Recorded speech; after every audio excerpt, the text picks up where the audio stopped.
We added $36,000 per month in repeat revenue for a brand that sells lights, not skincare, not supplements, not products where customers come back organically. They sell lighting fixtures, the kind of thing that people buy once or twice every few years. And yet, using this strategy, we increased retention rate by 55% and added nearly $500,000 per year. How? We implemented one flow, one email sequence that creates customers on autopilot.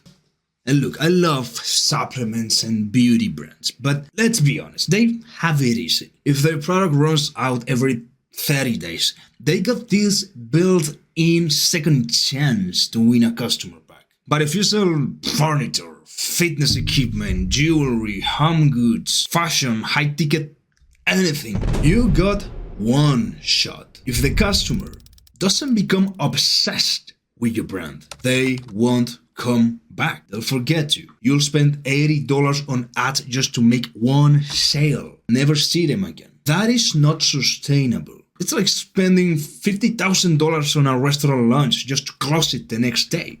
Doesn't make any sense. So in this video, I'm going to show you how to build a system that turns one-time buyers into lifelong customers, even if your product doesn't have a natural replenishment cycle. This might be the most important retention strategy that you have never used. For those new to the channel, I'm Matt Pirelli, and my agency, Email Engineers, helps e-commerce brands scale their email marketing sales by taking charge of their campaigns and their flows in Klaviyo. Based on data from the clients that have joined through 2025 alone, in the first 30 days, we scaled their email marketing sales to represent anything between 35 to 43% of total sales. Then, in the next 60 days, after some refinement, we scale that to, on average, have email sales between 37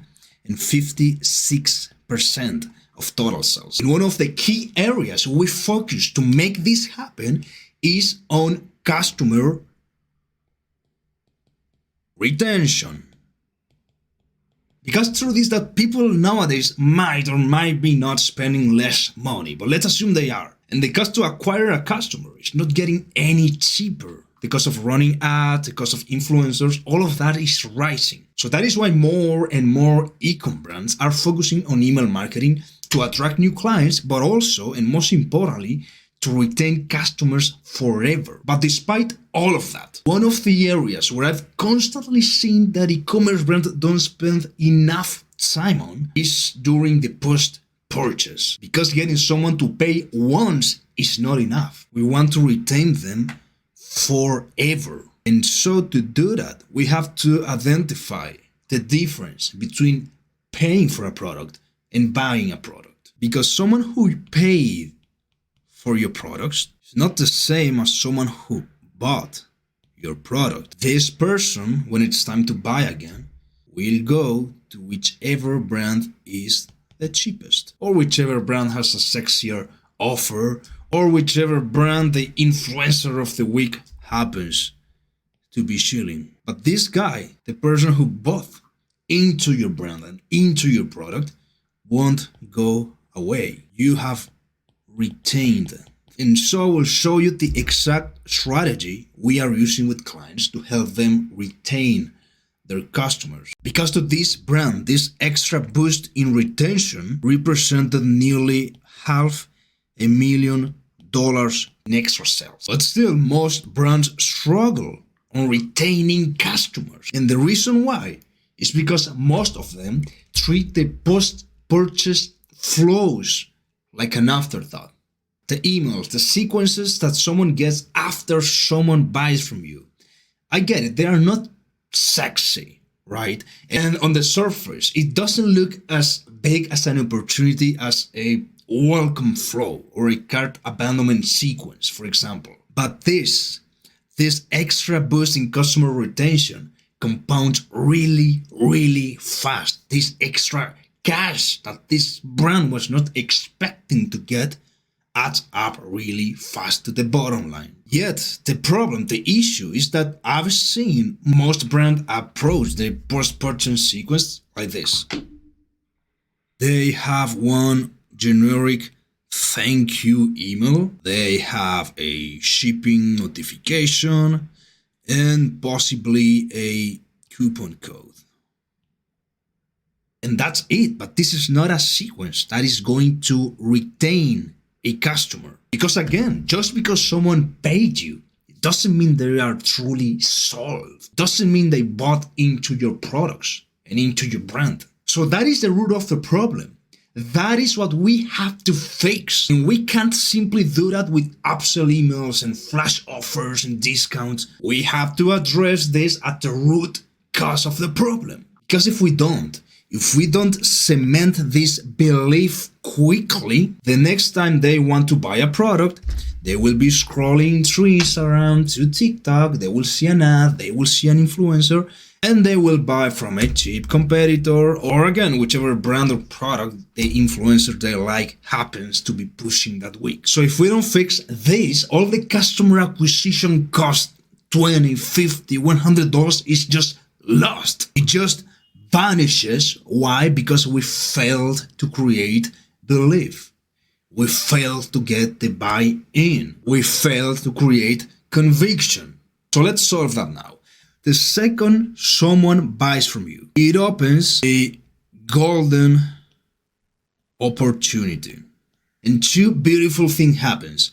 First, their attention for what you have to say is higher.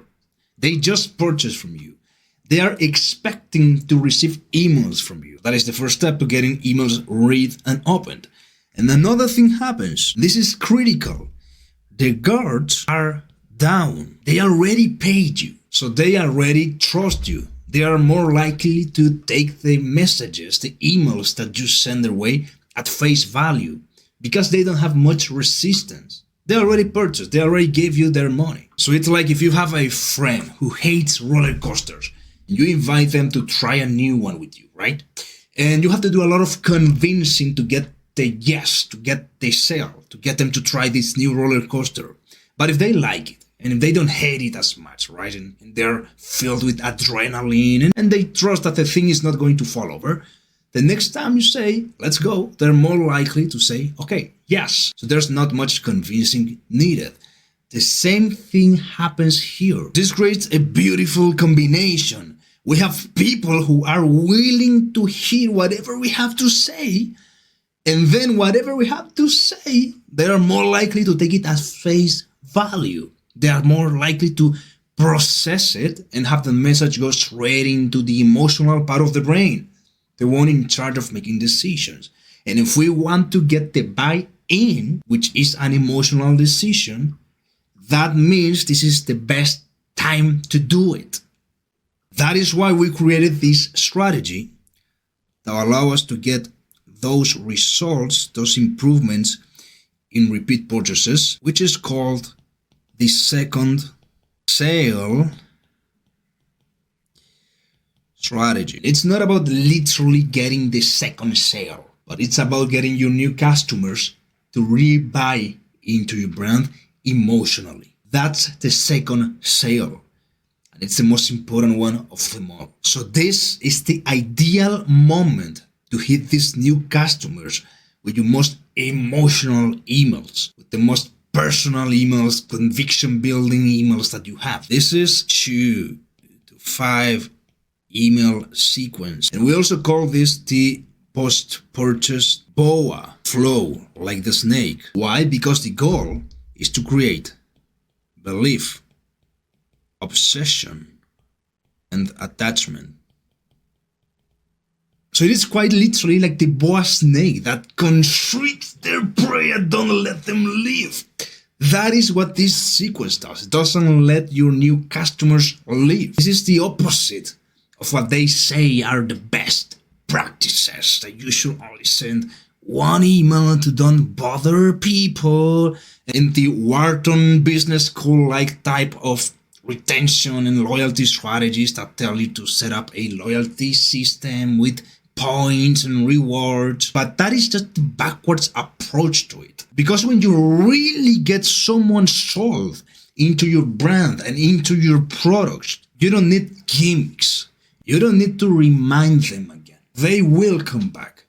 They will tell their friends. They will choose you over cheaper alternatives every single time. That is the beauty of getting the second sale. That is what we do using a post-purchase BOA flow. And again, the best way that we have found to do this is through personal text-based emails. It depends on the branding and the positioning, but for 90% of e-commerce brands out there, a personal text-based email is the best way to create that BOA, that belief, that obsession, that attachment, and to ultimately create conviction in your brands and in your products. And I have other videos where I talk about the beauty of text-based emails, and that is going to be linked somewhere now in the video or in the description as well. But specifically for a BOA flow, here are some examples of what some e-commerce brand could do. Let's say this is a supplement brand that sells creatine. After someone buys, they want to give new customers absolute conviction that this creatine will give them an edge. It's going to make them stronger, more powerful, and also sharper mentally. And that this brand's creatine is the only way to achieve that. So remember, BOA, belief, obsession, attachment. If we get them to believe that, they then won't even consider buying from other option later on. Let's say now this is a furniture brand. We want to convey the idea that they made the smartest choice possible and that they have elevated their life and that they're getting the most cost-efficient furniture out there, or depending on the positioning, that they are getting unique pieces of furniture that no one else is going to have. We have to convey that belief. Let's say a brand that sells luxury candles. We have to convey the idea that with these candles, their new home is going to represent a version of themselves that they aspire to be, like that ultimate new better version of themselves. And then how special and unique these candles are and what makes them unique. So next time they're going to buy from this brand only. Next, let's say a coffee brand. We'll have to make two sales. First, on this new ritual of brewing coffee and what that means for them, what that means for them as a new identity. Because if we sell that identity of a refined person, then they're going to keep buying forever coffee to reinforce that identity. Second sale is on the uniqueness of this coffee. What makes it better or more unique than all the other coffee brands that are out there. If we get those two sales, we'll win them forever. And grooming. You kind of see this with most of Gillette's ads. The typical 90s, 2000 Gillette ads, where they have this man who's shaving, and when he's shaving, like all of these girls come to him and all of that. The second part of the sale is on what makes this brand and these products unique and different and better. Next, a friend got a puppy, so let's say a pet brand selling dog food, for example. We have to reinforce that belief that they are a better dog parent for buying this. And then the sell on the uniqueness of this dog treat or dog food, what makes it better than other options. Overall, it's about conveying this peace of mind that they are buying the best possible food for the pet. And as you've realized it by now, what we are doing here is we're not competing on price, really. We're putting ourselves above competitors so we can charge above competitors. We can demand higher pricing. That is critical, especially now in 2025. The brand that is just competing on prices is going to tank, is going to disappear and vanish. So that is also why we use the conviction building strategy with clients so much, because we can send emails that scale email sales without relying on flash sales and discounts and none of that. And I have another video where I break down this principle It's called the 33 Immutable Laws of Email Marketing. It's also going to be in the description or linked now somewhere in the video. Next, and these are all ideas that are top of mind, but let's say it's a sleep aid type of tracking tool. The second sale is going to be about first and how they're finally going to solve the root of all their sleeping problems, that they're finally going to sleep nicely and wake up refreshed, and how that is going to impact their lives and so on. Getting them to an emotional high, attachment, the A part of BOA. And then, of course, selling them on what makes this tracker better, unique than other competitors. But get them to really believe that idea. It's not just telling them, hey, this is better. And this applies to all the other examples as well. It's not just telling, it's showing. Again, that is why text-based emails do this and can do this really well. Because we simply have more room for persuasion. And also because these emails look personal when done right, these emails are not perceived as sales pitches. So again, customers' guards are down. So it allows for this type of emails to go straight into the emotional part of the brain, which is the part in charge of making decisions. So it's kind of like a cheat code in a way. Next, we have luxury bedding, because I'm considering buying silk sheets. So the second sale will consist of getting them to really visualize and feel how they're buying and investing into real rest, how that is going to feel like, and how good of an investment this was, because this lasts forever and there's nothing better than investing in one's own health and so on. The other part of the second sale is going to be on what makes these luxury sheets, luxury bedding better, unique. Again, all of this so we can justify higher pricing. This is critical, and this is a golden nugget that I wanted to hide somewhere in this video for those of you who are paying attention. But the reason why some brands can get away by charging higher prices is because they have and they clearly convey this justification reason in their marketing. So they get their customers to really understand why they are spending more money. And so when they can do that, they can justify their purchases to their spouses, to their colleagues, to their friends. And in some cases, it gives them an opportunity to just brag about it. For example, I paid $10,000 for this watch, but it's because it's made from scrap metal from a World War II plane that crashed and blah, blah, blah, blah, blah, right? So there's a story. That is not real, by the way. But there's a story. There's a reason why. And I have another video coming soon on the 5 core emotions to sell anything. But that sentiment right there could appeal to greed and having as much status as possible, right? Anyway, that was a side golden nugget. But you get the idea. Same again, for example, for a wine brand. The one that's most expensive often has an aura, a lore, a story attached to it. It's very rarely that they use the best grapes to make the wine. It's most often because of a story. So it's an emotional appeal, as it always is. The second sale, it's an emotional sale. So don't forget about that. It's a BOA, it's belief, it's obsession, it's attachment. And only emotions can do that. Not logic, but emotions. So the best moment to start doing all of this is as soon as someone purchases from you. In the order confirmation email, that email has roughly an 80% open rate. And so that is prime real estate to start doing this. You will have to be careful because some email providers don't allow you to do marketing. But the beauty of this is that this, when done right, doesn't feel like selling. So this is actually most likely to go under the radar and they will let you do this. So that is another side benefit. So you will start doing this on your first email, but then once every day or two, depending on your shipping, your delivery times. And then if you're using Klaviyo, you can also send emails after someone receives a product. providing you are also tracking that with another app. But that is another thing you can do to create this second sale. You can have an event just as when someone abandons checkouts or views a product, but when someone receives their order. And so you know that they got your products in their hands.